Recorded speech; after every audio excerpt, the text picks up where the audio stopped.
Hola y bienvenidos a Tesla Studio Music. Soy Guillo y hoy vamos a aprender un poco de teoría.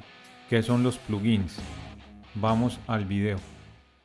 Bueno amigos, aquí estamos en el manual del Reaper, página 303, y vamos a aprender un poco qué son los plugins. Bueno, entonces vamos a ampliar aquí un poquito el PDF. Y listo. Entonces Reaper, ¿qué nos dice? Codecos, que es la empresa que desarrolla Reaper, nos dice, ¿qué son los plugins? Entonces los plugins son software, ¿cierto? Son programas que son usados mayormente para controlar y para dar forma al sonido generado cuando tú pones un playback de una media o un archivo, un ítem en un track. Algunos ejemplos simples de cuándo y por qué tú quisieras usar un plugin son, por ejemplo, para hacer una grabación vocal que suene mejor, por ejemplo, con más vida, ¿cierto? Puede agregar cuerpo, hacerlo más warm, o sea, más como más, bueno, esta palabra no tendría como una traducción, como más cálido, ¿sí? Más cálido, que brille más, ¿cierto? Para hacer, por ejemplo, también los plugins sirven para hacer más suaves los picos y los valles o las subidas o las bajas en el volumen de un track, haciendo que todo el track suene mucho mejor. Los plugins también pueden servir para agregar vida, para sentir que el track y toda la mezcla suene mejor de cuando ella fue grabada o como si hubiera sido grabada en una iglesia o en una sala de conciertos que en un estudio aburrido, ¿cierto? Esto es muy importante. Entonces, los plugins en general son software que nos ayudan a hacer cosas importantes en los tracks, a mejorar las voces, a mejorar los instrumentos, a que toda la mezcla suene mejor, a darle vida, a darle calidez, a evitar las heces, a hacer que los picos y los valles no sean tan pronunciados y en general, pues a mejorar la grabación pues digamos que ya tengamos de los tracks. Eso sí, es fundamental, una buena grabación. Yo escuchaba a un productor que decía, si a un cantante hay que ponerle autotune, mejor que repita la toma. Pues eso es en el mundo ideal, porque uno a un cantante no puede decirle que repita la toma muchas veces porque se cansa la voz o porque simplemente el cantante en algún momento dice, no, pues mejorarlo ahí con una EQ o ponerle el autotune. Aunque hay cantantes muy famosos, creo que estas cantantes, Ariana Grande, por ejemplo, decía que no, que si iban a usar autotune, no lo fueran a usar en la voz de ella, que le dijera que tenía que mejorar y que cantara bien, pues cantaba afinada y a tiempo con el metrónomo. Dice el Reaper, cuando trabaja con plugins, mantenga estas tres guías principales en mente. Esto es crucial, esto es para un productor, saber estas tres cosas es fundamental. Por ejemplo, es mejor no usar un plugin o ningún plugin que usarlo mal. Esto es clave. Usted es mejor que no use nada en vez de usar un plugin mal. Y aquí no estamos hablando que sea un plugin caro, barato o gratis, ¿cierto? El mal uso del plugin puede dañar la mezcla en general, inclusive puede dañar todo. Un plugin mal aplicado puede dañarle la voz a un cantante, puede dañar la interpretación de la guitarra o toda la interpretación de un baterista. Y eso a los músicos no les gusta, porque el músico es profesional, él tiene el arte de dominar su instrumento, así sea la voz, así sea un instrumento de cuerda percusivo, y no quiere que se dañe su interpretación porque su interpretación es personal de él. Es un artista que coge un cuadro en blanco y lo está pintando una pintura. Él coge una idea que tiene en la cabeza, unas notas, las pone en un orden y las interpreta según como él quiera, ¿cierto?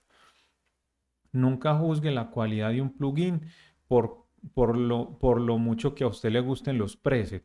Muchos de los plugins traen presets, lo que llaman fórmulas sí, preset, que son como cosas predeterminadas para guiarlo a usted para que suene mejor la voz. Entonces hay plugin de ecualización, de compresión, de reverb, ¿cierto?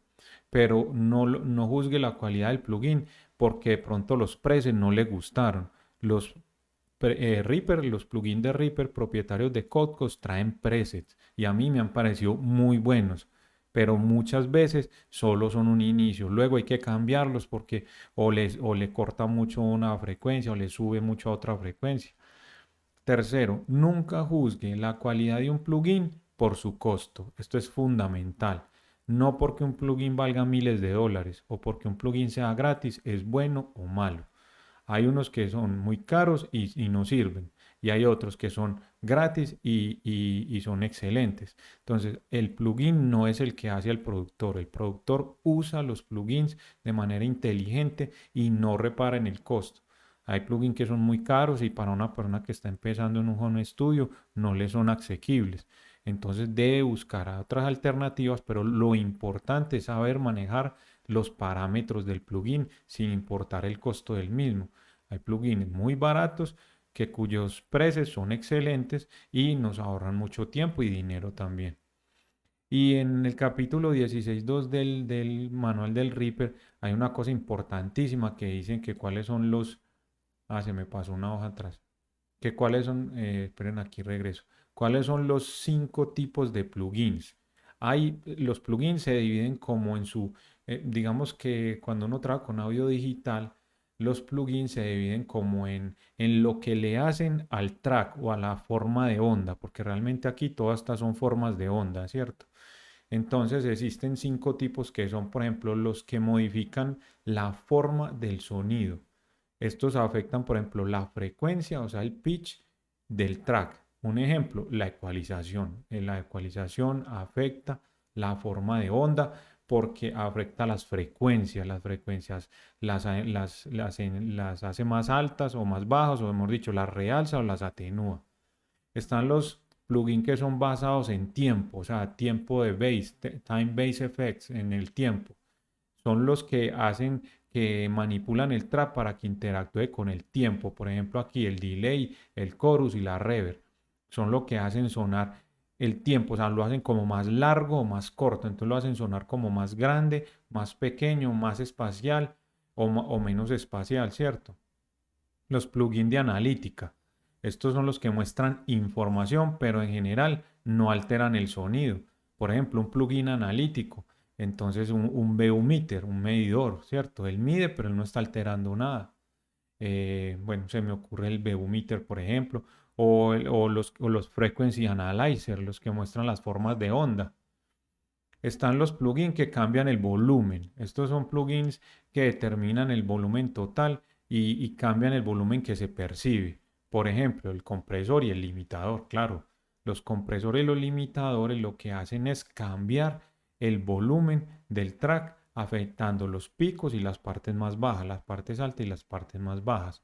Y existen los routing plugins. No, estos digamos que no afectan como tal la forma del sonido, pero son usados como ruteos. Estos ruteos generalmente van más allá de este capítulo. Aquí en el capítulo 17 hablan del ruteo. Los plugins de ruteos, por ejemplo, el RIA Route, el Boxengo, que son plugins que sirven para rutear señales, rutear de un track a otro o de una entrada a una salida o a una salida de hardware o así. Entonces, en general, estos son los tipos de plugins que vamos a encontrar. Esto es muy interesante conocer toda esta teoría. Y hay unos plugins, al final nos dice, hay unos plugins que son como múltiples. Por ejemplo, el Multiband Compressor, que en cierto caso es ecualizador y compresor. Voy a hacer un video del Multiband Compressor para que lo aprendamos a manejar. EQ y compresor al tiempo. Bueno amigos, este es el video sobre plugins para que aprendamos qué son y qué tipos de plugins hay. Está en el manual del Reaper. Suscríbanse al canal, denle like al video, activen la campanita. Nos vemos en www.telastudiomusic.com donde está el curso de Reaper y el curso de producción musical. Bueno amigos, nos vemos en un próximo video. Chao, chao.